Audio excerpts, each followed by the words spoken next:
দেশান্তর, বাক্যান্তর, দর্শন মাত্র, কালান্তর ইত্যাদি ইত্যাদি। শিক্ষার্থী এটা সহজ কথা মনে রাখবা, এই যে শব্দটা, এগুলো সবগুলো কিন্তু সমস্ত পদ, তাই না? এগুলো সবগুলো কিন্তু সমস্ত পদ। এবার আমাদের কাজ হলো সমস্ত পদ থেকে সমাস নির্ণয় করতে হবে।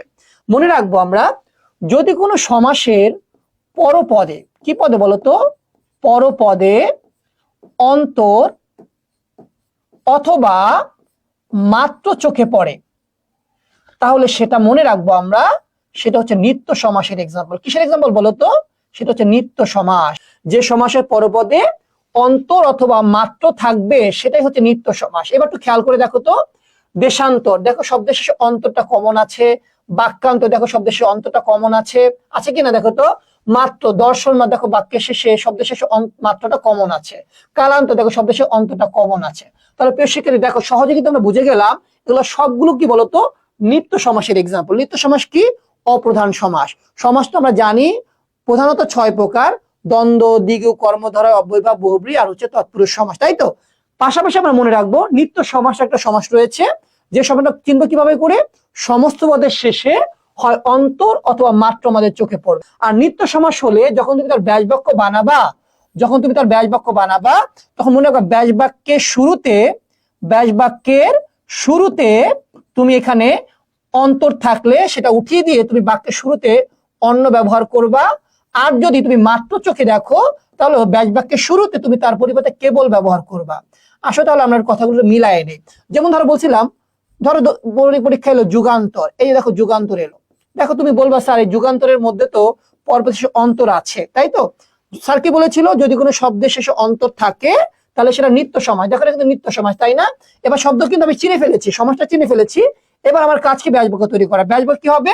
এই অন্তরটা বাক্যের শুরুতে উঠে যাবে। তাহলে এই অন্তরের পরিবর্তে আমরা বলবো হচ্ছে অন্য। এই যে স্যার দেখো এখানে বলেছিল, এই যে দেখো নিত্য সমাস হলে অন্তর থাকলে তার শুরুতে তার পরিবর্তে অন্য বসে যাবে।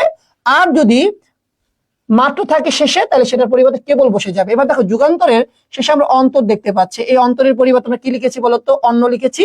এবার বাকি আছে কি বলতো? যুগ। এই যুগটাকে জাস্ট আমরা বসাই দিব, তাহলে হয়ে যাবে আমাদের অন্য যুগ। ঠিক একই নিয়মে দেশান্তর হবে অন্য দেশ, বাক্যান্তর হবে অন্য বাক্য, কালান্তর হবে অন্য কাল, মতান্তর হবে অন্য মত, ইত্যাদি ইত্যাদি। আশা করি তোমরা বুঝতে পেরেছো। এবার আসো আমরা দেখি দর্শন মাত্র। এই যে দর্শন মাত্র একটু খেয়াল করো তোমরা। দেখো শব্দের শেষে মাত্রটা কমন আছে, দেখো এই যে মাত্র চলে আসছে।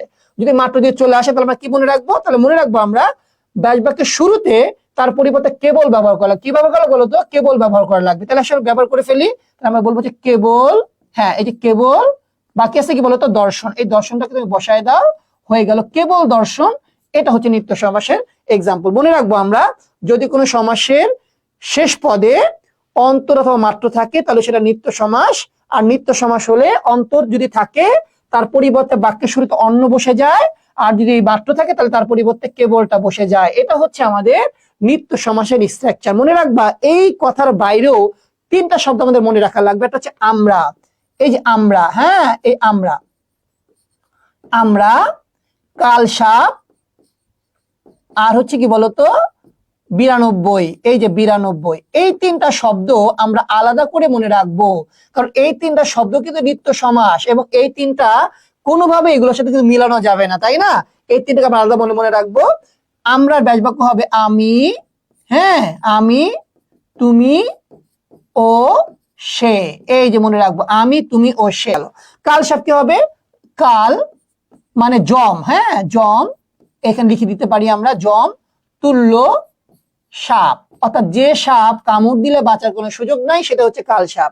92 হবে 2 ও 90। এই যে হয়ে গেল। এগুলো হচ্ছে এক্সেপশনাল। এই 3টা এক্সাম্পল আমরা বিশেষ করে মনে রাখবো, তাহলে কিন্তু আমাদের মোটামুটি ভাবে নিত্য সমাস শেষ হয়ে যাবে।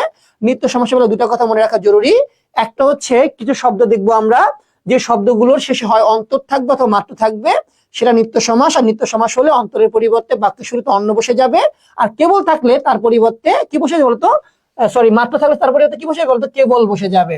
তাহলে আমরা মোটামুটি ভাবে এগুলো পারবো। পাশাপাশি আমরা মনে রাখবো এই 3টা এক্সাম্পল, এগুলো পরীক্ষায় আসে, এগুলো হচ্ছে ব্যতিক্রমী এক্সাম্পল, এগুলো আমরা একটু ভালো করে মনে করে রাখবো। এই হচ্ছে ব্যতিক্রমী এক্সাম্পল গুলো। আশা করি তোমরা বুঝতে পেরেছো।